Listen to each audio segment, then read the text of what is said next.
"If you don't like living with us, feel free to leave," Jennifer said, standing in my kitchen like she owned the place. 10 minutes later, she was screaming for the police, claiming I'd lost my mind. What she didn't expect was that I'd been recording our conversation the entire time. If you're watching this, subscribe and let me know where you're watching from. Let me tell you how I ended up packing my daughter-in-law's belongings while she called 911 on me.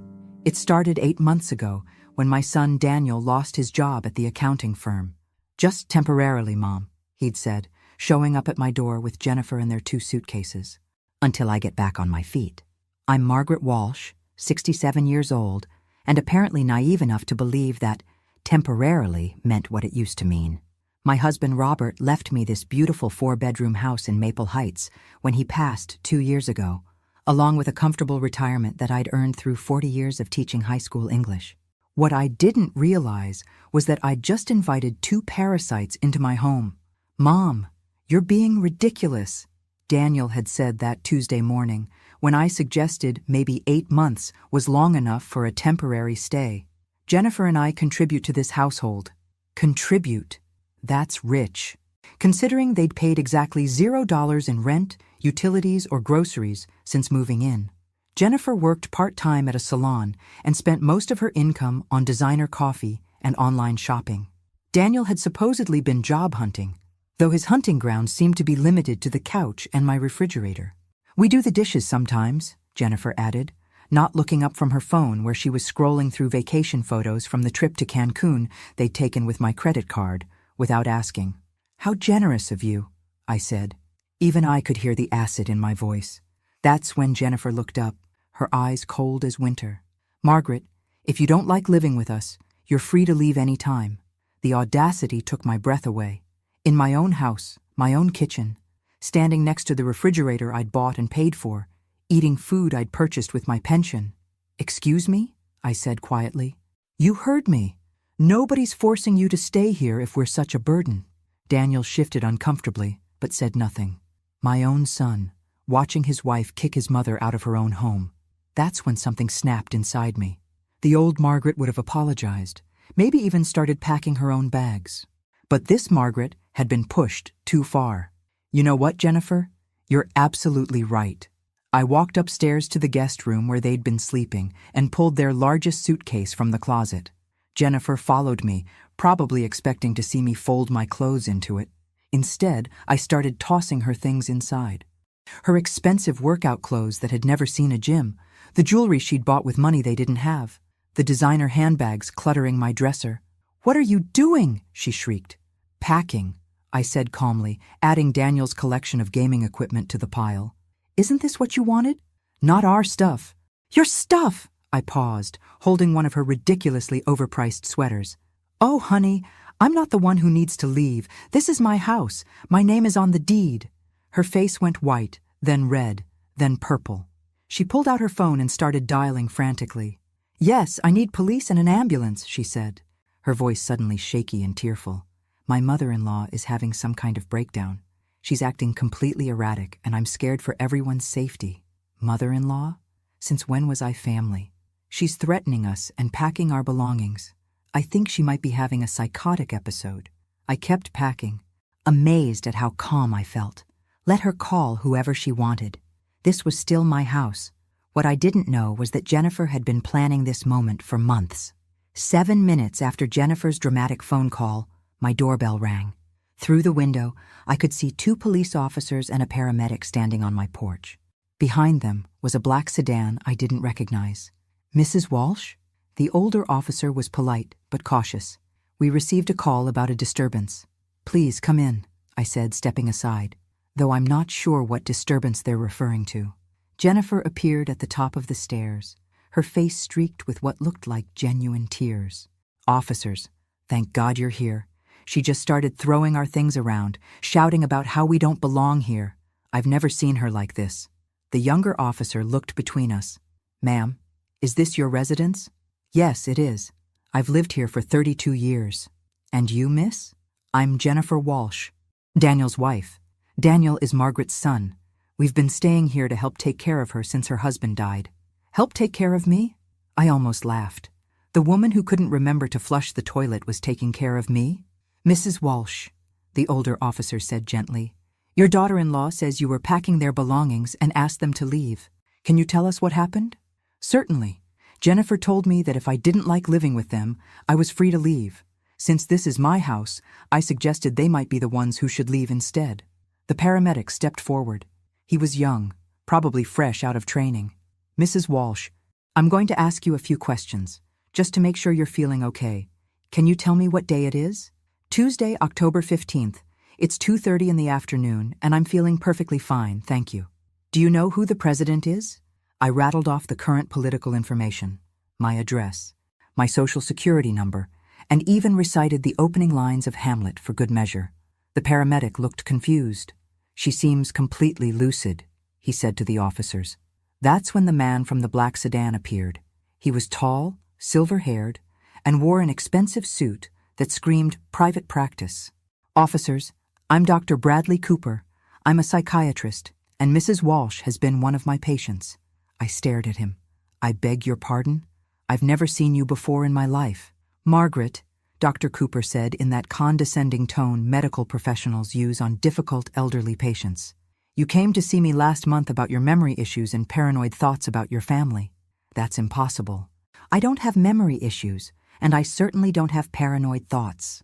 Jennifer descended the stairs slowly, her tears flowing freely now. Mom, you don't remember? You've been so confused lately. Last week you accused Daniel and me of stealing your credit cards. Because you did steal my credit cards. The words came out louder than I intended. And I saw the officers exchange glances. Dr. Cooper nodded sagely. This kind of angry denial is very common with dementia patients. They often accuse family members of theft or conspiracy. I do not have dementia. Mrs. Walsh, the older officer said carefully, would you mind if we took a look around? Just to make sure everything's okay? Of course.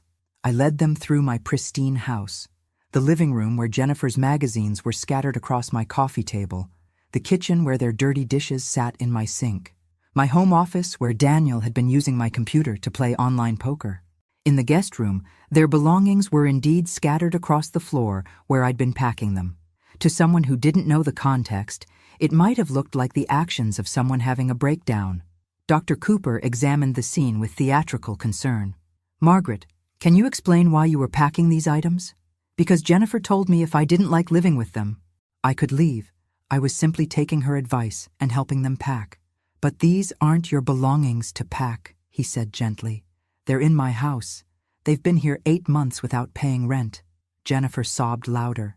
She's been getting more and more agitated about money. Yesterday, she accused us of not contributing, even though we pay for groceries all the time. I wanted to ask her to produce a single receipt, but something in Dr. Cooper's eyes warned me that anything I said would be used as evidence of my deteriorating mental state.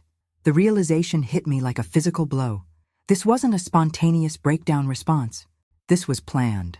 Mrs. Walsh, we'd like you to come with us to the hospital, Dr. Cooper said, his voice dripping with false compassion. Just for observation, a few tests to make sure you're okay. And if I refuse? Well, the older officer interjected, we can't force you, but Dr. Cooper here has some concerns about your mental state. I looked around my living room at the assembled cast of my apparent breakdown. Jennifer clutching tissues, Daniel hovering uselessly in the background, 2 cops who clearly wanted to be anywhere else, a paramedic checking his watch, and a psychiatrist I'd never met claiming to be my doctor. You know what? I'll go to the hospital, but I want to call my attorney first. Margaret, Jennifer said quickly, you don't need an attorney. We're family. We just want you to get better. Family. Right. The same family that had been living in my house rent-free while telling me I could leave if I didn't like it. I picked up my phone and dialed Margaret Chen, my lawyer who'd handled Robert's estate. She answered on the second ring. Margaret, it's Maggie Walsh. I need you to meet me at Maple Heights General. Apparently I'm having a psychiatric evaluation. What? Maggie, what's going on? I'll explain when you get there. I hung up before anyone could object. Dr. Cooper frowned. Mrs. Walsh, involving lawyers at this stage might complicate things unnecessarily. Doctor? Since I've never met you before and you're not actually my physician, I think having legal representation is perfectly reasonable. The younger cop looked confused. Wait, if she's never met you, How are you, her doctor? Dr. Cooper's smooth facade cracked slightly. Mrs. Walsh is clearly confused about our previous sessions. When exactly did these sessions take place? I asked sweetly.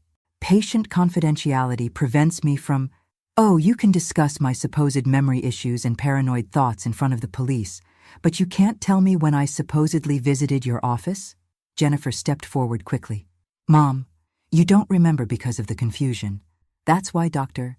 Cooper is here to help. Jennifer, in 30 years of marriage to your father-in-law, I never once had memory issues. I balanced our checkbook, managed my classroom of 30 teenagers, and could tell you every birthday and anniversary in the family. But somehow, in the 8 months since you moved in, I've developed sudden onset dementia? The older officer was starting to look skeptical. Dr. Cooper, do you have documentation of your previous treatment of Mrs. Walsh? The records are at my office, he said stiffly. Which office? I asked. What's your practice called? Where is it located? Another crack in the facade. I don't think this hostile interrogation is helpful for the patient's mental state. Hostile interrogation? I laughed. Officer, I'm asking a man who claims to be my doctor to provide basic information about his practice. If that's hostile, then I guess I really am losing my mind. Jennifer was looking nervous now, glancing between Dr. Cooper and the police officers. Can we just get her to the hospital? She clearly needs help. That's when Margaret Chen arrived. She swept through my front door like an avenging angel in a navy blue suit, her briefcase in one hand and her phone in the other. Which one of you is Dr. Cooper? She asked without preamble. The silver-haired man stepped forward. I am. And you are? Margaret Chen, Mrs. Walsh's attorney. I just called the state medical board. Funny thing about Dr. Bradley Cooper. He had his license suspended 6 months ago for participating in fraudulent psychiatric holds. The room went dead silent. That's impossible, Jennifer whispered. Oh, it's very possible. Dr. Cooper here has quite the reputation for helping families commit elderly relatives against their will, usually for a substantial fee. Dr. Cooper was already backing toward the door. There's been some misunderstanding. The only misunderstanding, Margaret Chen said coldly, is thinking you could run this scam in my client's house. As the fake doctor fled and the police officers started asking Jennifer very pointed questions, I realized this was just the beginning. The next morning, I sat in Margaret Chen's office drinking coffee from real china cups while she spread documents across her mahogany desk. After the police had taken statements and Dr. Cooper had vanished into the night, Jennifer and Daniel had retreated to the guest room, presumably to plan their next move. How long has this been building? Margaret asked, adjusting her reading glasses. 8 months officially, though I think Jennifer's been sizing up my house since the day she met Daniel. I took a sip of coffee. She always had an opinion about how I could better utilize my space. Margaret nodded. The fake psychiatric hold is a sophisticated scam. Dr. Cooper, his real name is Brian Kellerman, by the way, has been running this operation in 3 different states. How does it work? Family member calls claiming elderly relative is having a breakdown. Kellerman arrives, poses as the person's doctor, convinces police the person needs emergency psychiatric hold. Once the person is committed, the family has 72 hours to initiate guardianship proceedings. The implications hit me like ice water. They were trying to have me declared incompetent. Exactly. Your daughter-in-law would become your legal guardian with control over your assets, your house, your medical decisions. Everything. I thought about Jennifer's confident demeanor yesterday, the way she'd seemed so prepared with her tears and her story about my memory issues. This wasn't spontaneous. She's been planning this. Margaret pulled out another file. I did some research on Jennifer Walsh last night. Fascinating woman. Before she married your son, she was Jennifer Parker, then Jennifer Martinez, then Jennifer Thompson. 3 marriages, 3 elderly spouses. Her first husband was 72. Left her his condo in Florida when he died of a sudden heart attack.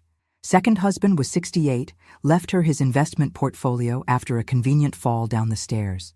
Third husband was 75, signed over his assets to her just weeks before he was found dead in his pool.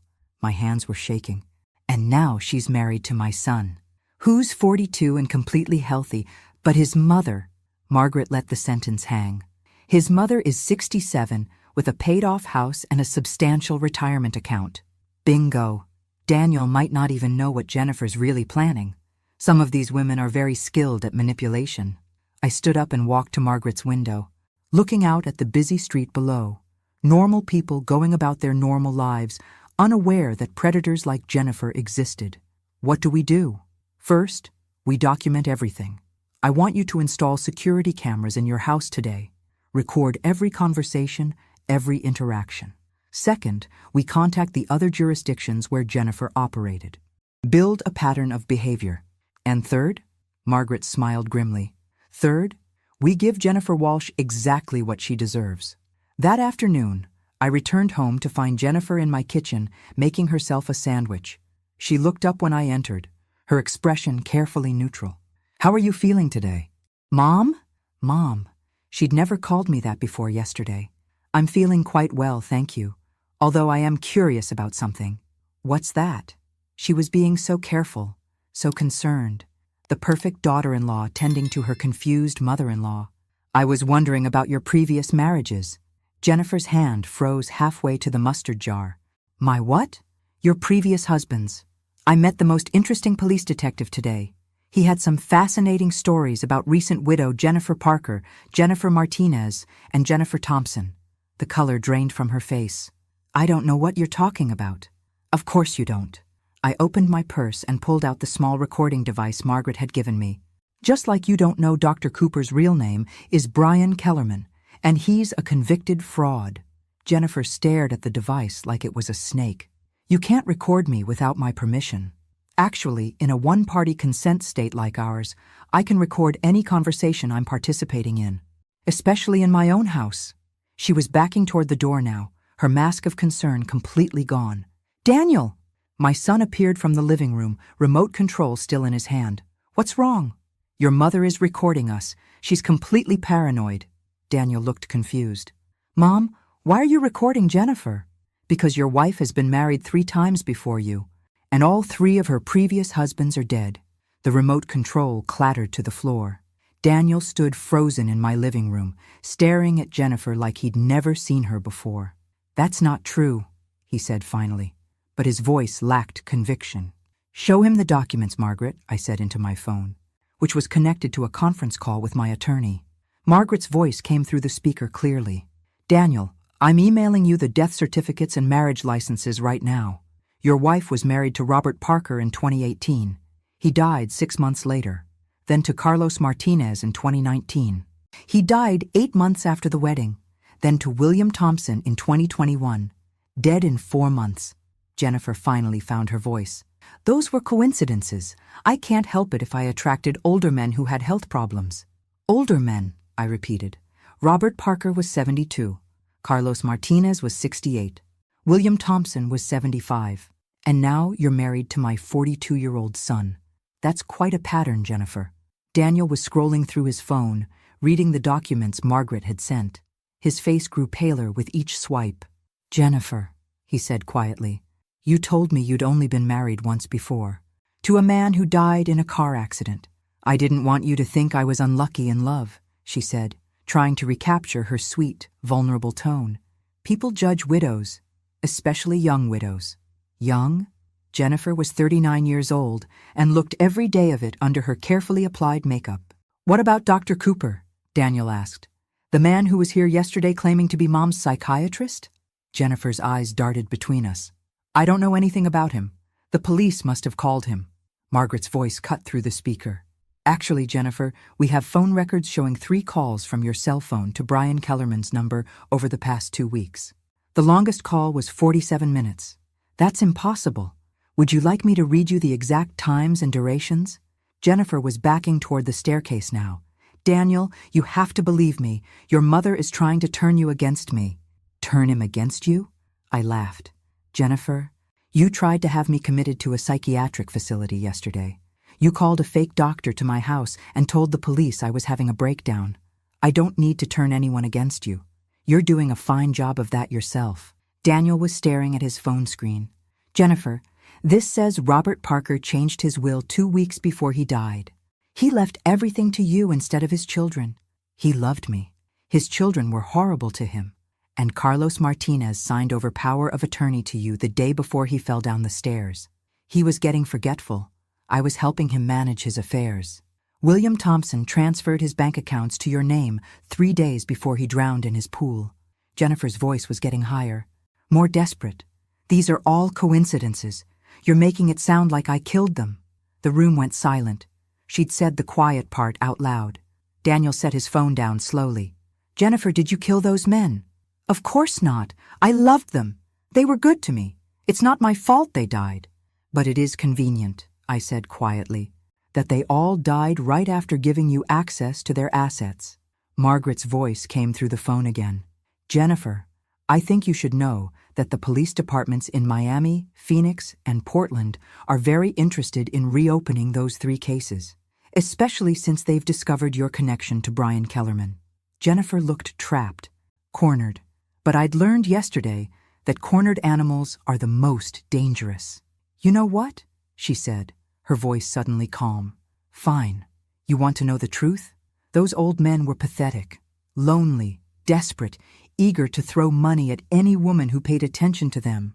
They got exactly what they paid for. Daniel took a step back from her. Jennifer, what are you saying? I'm saying your mother is right.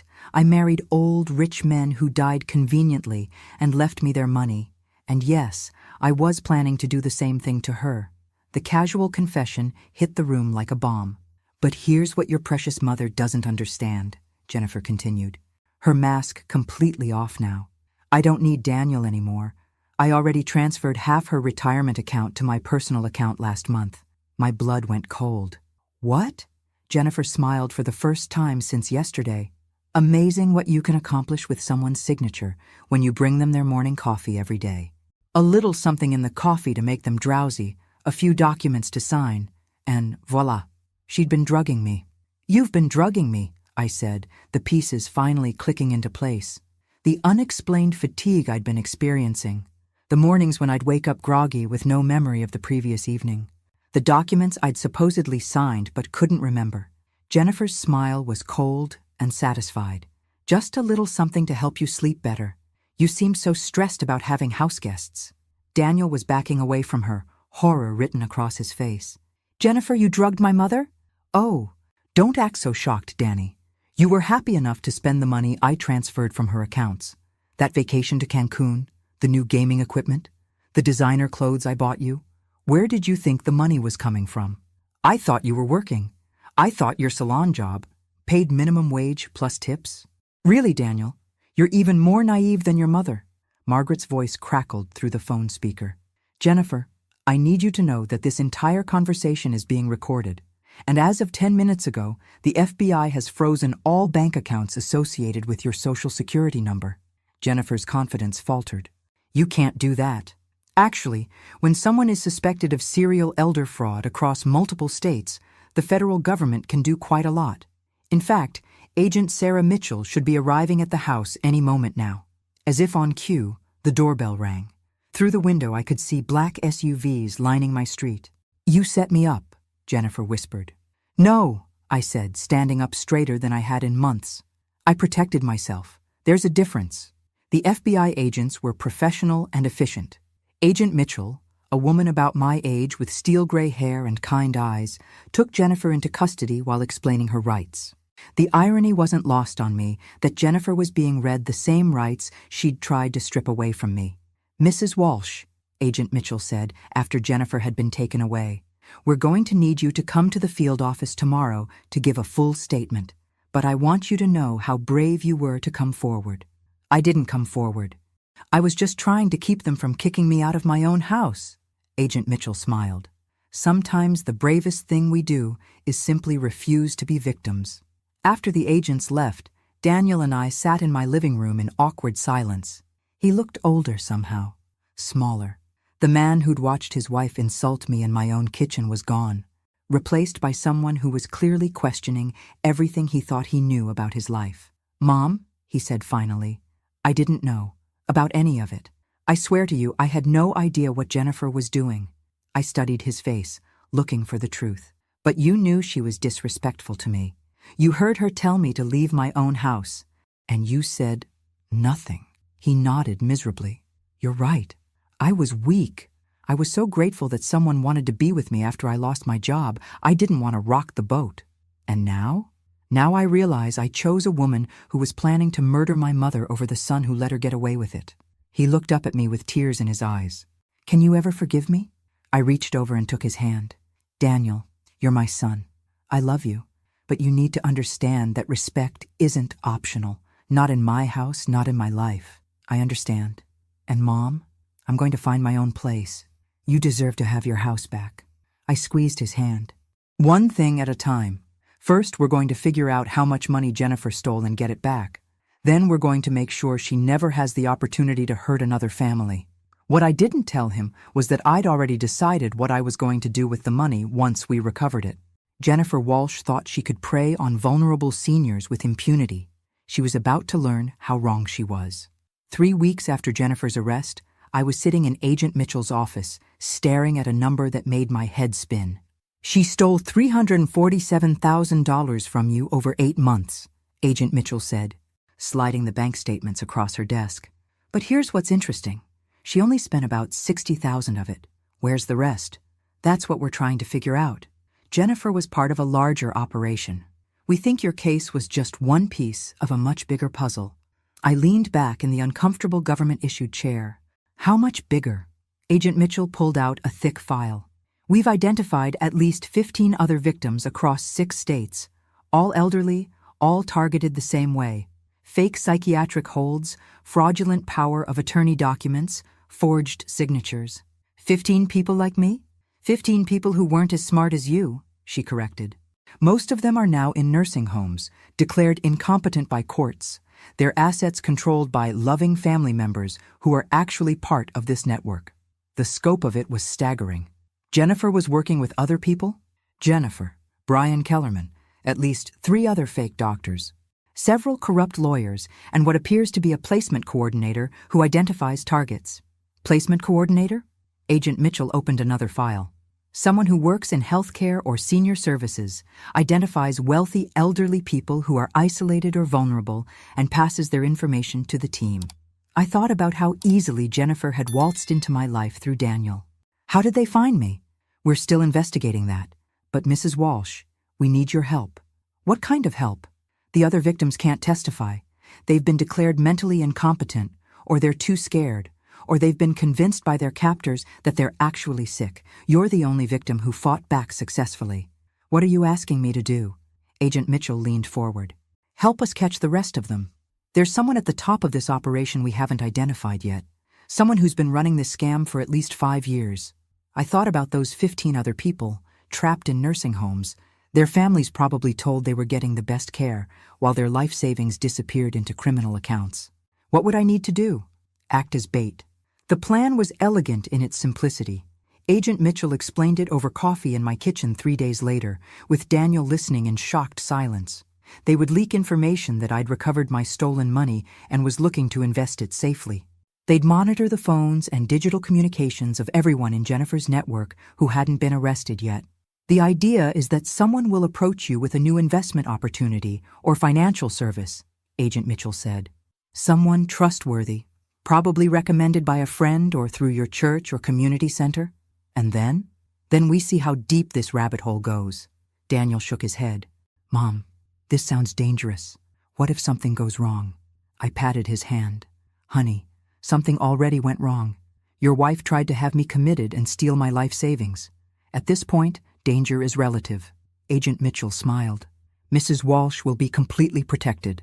We'll have agents nearby at all times, and she'll be wearing recording equipment. Plus, we think the approach will be subtle at first. These people are patient. They were right about that. It took exactly 6 days. I was at the grocery store Thursday morning when a woman approached me in the cereal aisle. She was about my age, well-dressed, with the kind of professional appearance that screamed trustworthy.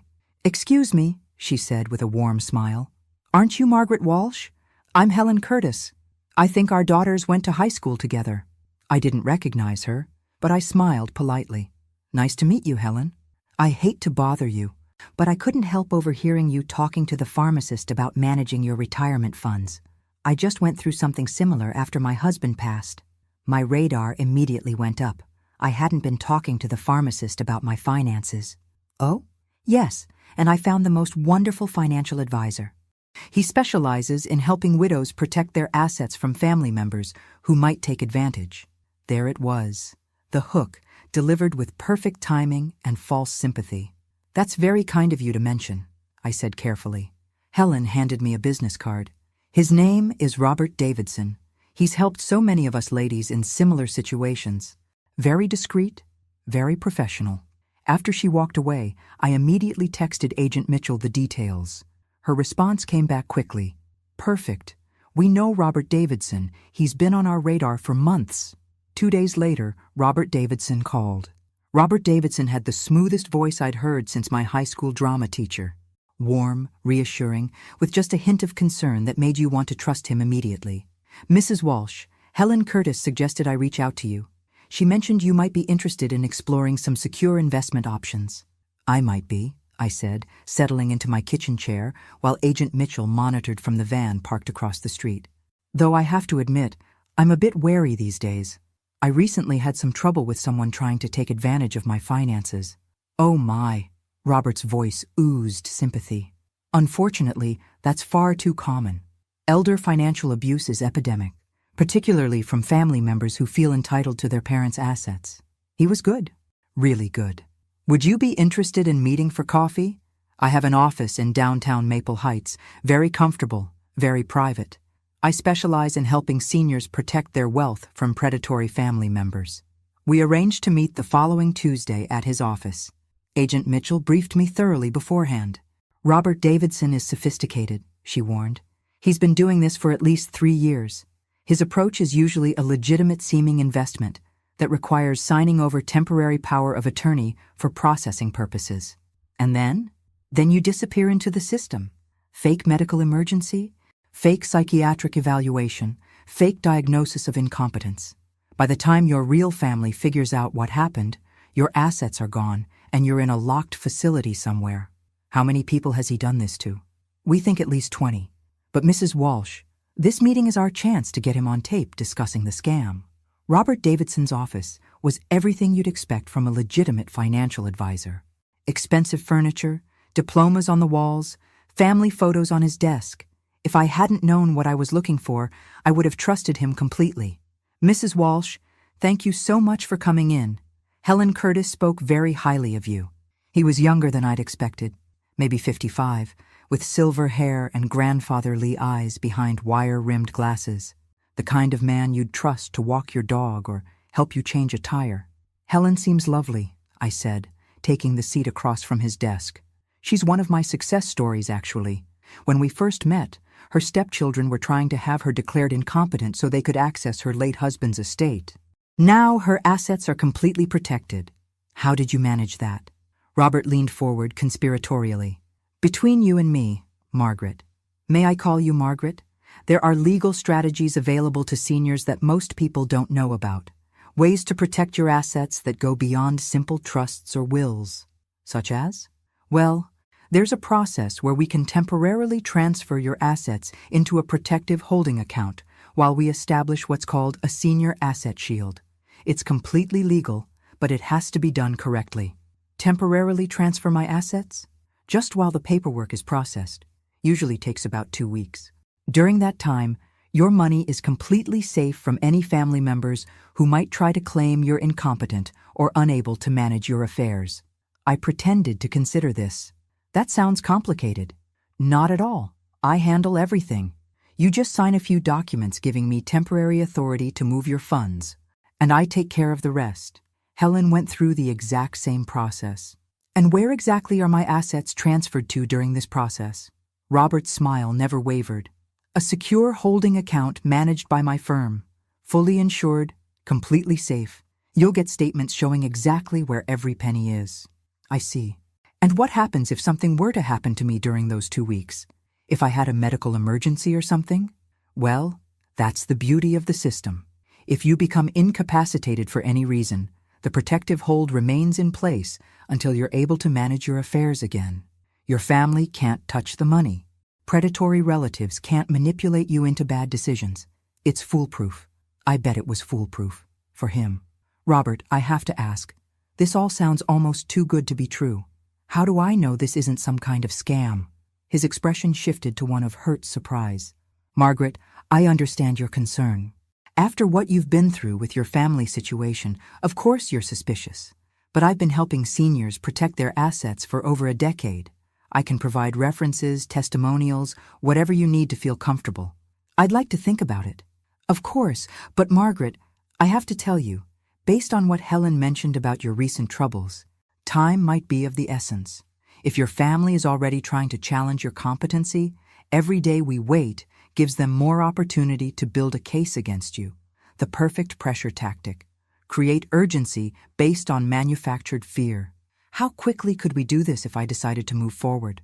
I could have the paperwork ready by tomorrow. The whole process could be completed by Friday. 4 days to steal my life savings and disappear me into the system. I'll call you tomorrow with my decision, I said, standing to leave. As I shook his hand goodbye, Robert Davidson smiled warmly. Margaret, you're doing the right thing by being cautious. It shows you're exactly the kind of intelligent, careful person who deserves to have her assets protected. Walking to my car, I felt sick. This man was so convincing, so professional, so perfectly calibrated to exploit the fears of elderly people who'd already been victimized. But I also felt something else. Fury. Agent Mitchell was waiting in my kitchen when I got home from the meeting, along with 2 other agents I hadn't met before. The recording equipment had captured every word of my conversation with Robert Davidson. Outstanding work, Mrs. Walsh, Agent Mitchell said, pulling up the audio files on her laptop. He laid out the entire scam in detail. How many people do you think he's done this to? I asked, pouring coffee for everyone. Based on what we've learned from Jennifer's records, we think Robert Davidson is the placement coordinator for this entire operation. He identifies the targets, gains their trust, gets them to sign over power of attorney, then hands them off to the medical team. One of the new agents, a young man who looked like he should still be in college, leaned forward. Mrs. Walsh, we think Davidson has been running this operation for at least 5 years. The money from all the victims gets funneled through his investment firm to accounts in the Cayman Islands. How much money are we talking about? Conservatively, about $12 million. I set my coffee cup down hard. $12 million stolen from elderly people? Minimum. And that's just from the cases we know about. Agent Mitchell pulled out another file. Mrs. Walsh, we want to move forward with the operation, but we need you to understand the risks. If Davidson suspects anything, if we move too fast, he could disappear. We might never catch him. What do you need me to do? Call him tomorrow and agree to the asset protection plan. We'll have agents positioned around his office and recording everything. When he has you sign the power of attorney documents, we'll have enough evidence to arrest him. And what about the people he's already victimized? The ones in nursing homes. Once we arrest Davidson and get access to his records, we can start the process of getting them released and their money returned. But it's going to take time. Some of them have been in the system for years. That night, I couldn't sleep. I kept thinking about Helen Curtis, who had approached me so smoothly in the grocery store. Was she a victim who'd been turned into a recruiter, or was she part of the operation from the beginning? I also thought about the 15 people Agent Mitchell had mentioned. 15 seniors sitting in nursing homes right now, probably being told by staff that their families didn't want to see them anymore, that they were too sick to manage their own affairs. 15 people who had no idea that their life savings had been stolen while they were being slowly drugged into compliance. At 3 a.m, I got up and made a list of questions I wanted to ask Robert Davidson. If I was going to help bring down this operation, I was going to do it right. The next day, I called Davidson's office. Margaret, I was hoping to hear from you. Have you made a decision about the asset protection plan? I have. I'd like to move forward. Wonderful. Can you come in this afternoon? I've already prepared all the necessary documents. Actually, Robert, I was wondering if we could meet somewhere more private. Your office felt a bit formal yesterday. Is there somewhere quieter we could go? There was a pause. Where did you have in mind? What about my house? I'd feel more comfortable reviewing financial documents in my own home. Another pause. Longer this time. I suppose that would be acceptable. Would 3 o'clock work for you? Perfect. After I hung up, I called Agent Mitchell. He's coming to my house this afternoon. Even better. We can wire the entire house for sound and video. Mrs. Walsh, by the end of today, we should have enough evidence to take down the entire network. At 2:45 that afternoon, I was sitting in my living room watching through the window as Robert Davidson pulled into my driveway. He carried a leather briefcase and looked exactly like what he was pretending to be. A trustworthy financial advisor making a house call to help an elderly client. What he didn't know was that FBI agents were positioned in 3 houses on my street, that my entire house was wired for audio and video, and that the little old lady he was planning to victimize had already figured out his game. I opened the door with my best grateful widow smile. Robert, thank you so much for coming to my house. This feels much more comfortable. Of course, Margaret, I want you to feel completely at ease with this process. As I led him into my living room, I wondered how many other elderly people had heard those exact words just before signing away their freedom. But today was going to be different. Today, Robert Davidson was going to get a taste of his own medicine. Robert Davidson spread the documents across my coffee table with the practiced efficiency of someone who'd done this many times before. Powers of attorney, asset transfer forms, medical directives, everything needed to steal a life. Now, Margaret, I want you to understand exactly what each of these documents does, he said, his voice warm and reassuring. This first one gives me temporary authority to move your assets into the protective holding account. I picked up the power of attorney document and pretended to read it carefully. Robert, this language is quite broad. It says you have authority over all my financial and medical decisions. Only temporarily, and only for your protection. Once the asset shield is in place, the power of attorney becomes inactive. And when exactly does it become inactive? He hesitated for just a moment. Once I determine that your assets are fully protected from any potential threats. I see. And who determines when that is? Well, I do, based on my professional assessment of your situation. I set the document down. So essentially, you decide when to give me back control of my own money. Robert's smile flickered slightly. Margaret, I understand your concern, but you have to trust the process. This is exactly how we protected Helen Curtis's assets. Speaking of Helen, I'd love to talk to her about her experience. Could you give me her phone number? I'm afraid I can't share client contact information, confidentiality, you understand. Of course, but surely she wouldn't mind me calling her. After all, she's the one who recommended you. Robert was looking uncomfortable now. Perhaps we could arrange for her to call you after we complete the paperwork. Why not before? Because he stopped, clearly realizing he was painting himself into a corner. Margaret, I sense some hesitation on your part. Is there something specific that's concerning you? I leaned back in my chair and looked at him carefully. This man who made his living by destroying elderly people's lives. This predator who had perfected the art of seeming trustworthy while planning betrayal. Robert, I'm curious about something. How did Helen Curtis know I was talking to the pharmacist about my finances? His face went blank. I'm sorry? When she approached me at the grocery store, she said she overheard me discussing retirement funds with the pharmacist. But I never had that conversation. Perhaps you forgot. Robert, I'm 67 years old, not 97. My memory is perfect. So how did Helen know to approach me? The friendly mask was slipping now. Margaret, I think you're overthinking this. Am I? Because I'm also curious about something else. You said you've been helping seniors for over a decade, but your business license was only filed 3 years ago. Robert started gathering up the documents. I think perhaps this isn't the right time for you to make these kinds of financial decisions. Actually, I think this is the perfect time. I stood up and walked to my window. Robert, do you see that van parked across the street? He turned to look, and I saw his face go pale. That's FBI agent Sarah Mitchell. She's been listening to our entire conversation. Robert was on his feet now, stuffing papers into his briefcase. This is entrapment. No, Robert, entrapment is what you do to elderly people. This is justice. He was moving toward the door when it opened, and Agent Mitchell walked in, followed by 2 other agents. Robert Davidson, you're under arrest for elder fraud, identity theft, and conspiracy to commit kidnapping. As they read him his rights and led him away in handcuffs, Robert looked back at me with pure hatred in his eyes. You have no idea what you've done, he said. This is bigger than you think. Agent Mitchell closed the door behind them and turned to me with a smile. Mrs. Walsh, we couldn't have done this without you. What happens now?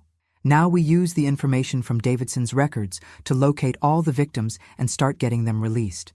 And we follow the money trail to see how high this goes. 2 hours later, Agent Mitchell called me with news that made my blood run cold. Mrs. Walsh, we've been going through Davidson's files. This operation isn't just regional, it's national. And the person at the top, she paused. You're not going to believe this. Who is it? Davidson's been reporting to someone called the coordinator. Based on the communication patterns and financial flows, we think the coordinator has been running similar operations in at least 15 states. How much money? We're estimating over $50 million stolen from elderly victims over the past 8 years. I sat down heavily in my kitchen chair. $50 million? Mrs. Walsh, you didn't just help us catch a small-time scammer. You helped us uncover what might be the largest elder fraud operation in U.S. history. But the biggest shock was still coming. Agent Mitchell arrived at my house the next morning with news that changed everything I thought I knew about the case. Mrs. Walsh, we've identified the coordinator, she said, setting a file on my kitchen table. And you're going to want to sit down for this.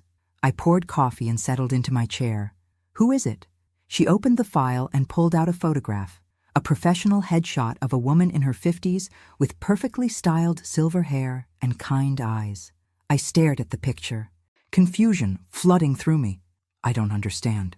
Who is this? Dr. Patricia Kellerman. She's been running the entire operation from a senior care consulting firm in Chicago. Kellerman? As in Brian Kellerman, the fake psychiatrist? Her brother. But here's the part that's going to shock you. Patricia Kellerman is a real doctor. She's a licensed geriatrician who's been using her position in the medical community to identify and target victims. I studied the photograph more carefully. Something about the woman's face seemed familiar, but I couldn't place where I might have seen her.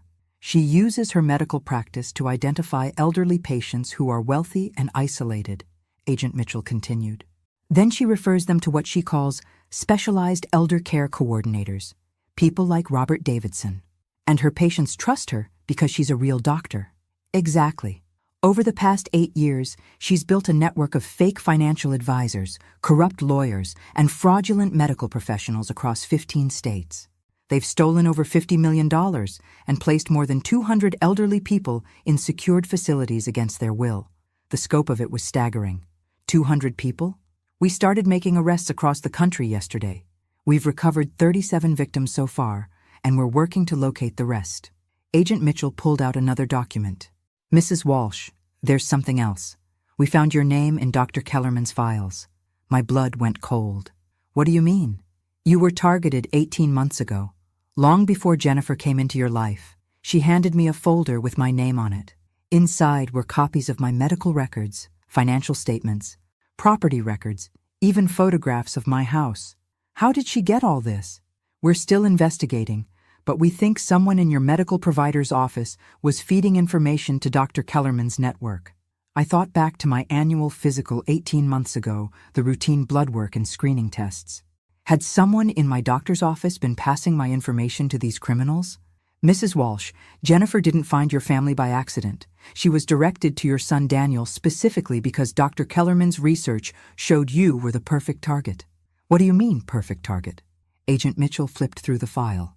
Wealthy widow, adult children who live far away, no close family nearby, good health but getting older. You checked every box on their victim profile. The realization hit me like a physical blow. Daniel didn't meet Jennifer at a coffee shop. She sought him out. We think so. Jennifer's previous marriages all followed the same pattern. She would research wealthy elderly people, then target their adult children or grandchildren to gain access to the family. I thought about Daniel's whirlwind romance with Jennifer, how quickly they'd moved in together, how eager she'd been to meet me. I'd attributed it to young love, but it had been calculated predation from the beginning. There's more, Agent Mitchell said gently. Dr. Kellerman has been arrested in Chicago. When we searched her office, we found detailed plans for your case. You were going to be placed in a secured facility in Florida, where you would have been kept sedated and isolated while they drained your accounts. For how long? Until you died. Or until the money ran out. The The casual brutality of it took my breath away. And my son? What would they have told Daniel? That you were getting the best possible care for your dementia, and that visits weren't recommended because they agitated you. I stood up and walked to my window, looking out at the street where I'd lived for 32 years. The neighborhood where I'd raised Daniel, where I'd buried my husband, where I'd planned to grow old peacefully. Mrs. Walsh, I want you to know that your actions didn't just save yourself. Because of what you did, we've been able to rescue dozens of other victims and shut down the largest elder fraud operation we've ever encountered. I turned back to Agent Mitchell. What happens to the money they stole? We're working to return as much as possible to the victims. In your case, we've recovered all of your funds plus interest. And the people who were placed in facilities? We're working with state authorities to get them released and reunited with their real families. It's going to take time, but we'll get them home. That afternoon, I sat in my garden with a cup of tea, thinking about everything that had happened. 6 months ago, I'd been a lonely widow, letting her son and his wife take advantage of her kindness. Today, I was a woman who had brought down a criminal empire. My phone rang. It was Daniel. Mom, I just saw the news. Dr. Kellerman's arrest is all over the television. I know. They're saying you helped the FBI catch the whole network. I did what needed to be done. There was a long pause. Mom, I'm so proud of you, and I'm so sorry for everything Jennifer put you through. For everything I let her put you through. Daniel, you were a victim too. Jennifer manipulated you just like she tried to manipulate me. But you fought back. You refused to be a victim. I smiled, watching a cardinal land on my bird feeder. Sometimes the most dangerous thing you can do to a predator is refuse to be prey. 6 months later, I received a letter from the Department of Justice thanking me for my service in taking down the Kellerman network. The operation had rescued 187 elderly victims and recovered $42 million in stolen assets. But the real reward came 3 weeks after that, when a woman named Dorothy Miller called to thank me. She'd been one of Dr. Kellerman's victims, trapped in a facility in Nevada for 14 months while her assets were drained. Mrs. Walsh, she said, her voice strong and clear, because of what you did, I'm back in my own home with my own family. You gave me my life back. That evening, sitting in my living room where Jennifer had once tried to convince police I was having a breakdown, I realized something important. I wasn't the same woman who had let her daughter-in-law walk all over her. I wasn't the grieving widow who had been too polite to stand up for herself. I was Margaret Walsh, 67 years old, and I was nobody's victim. Thanks for listening. Don't forget to subscribe and feel free to share your story in the comments. Your voice matters.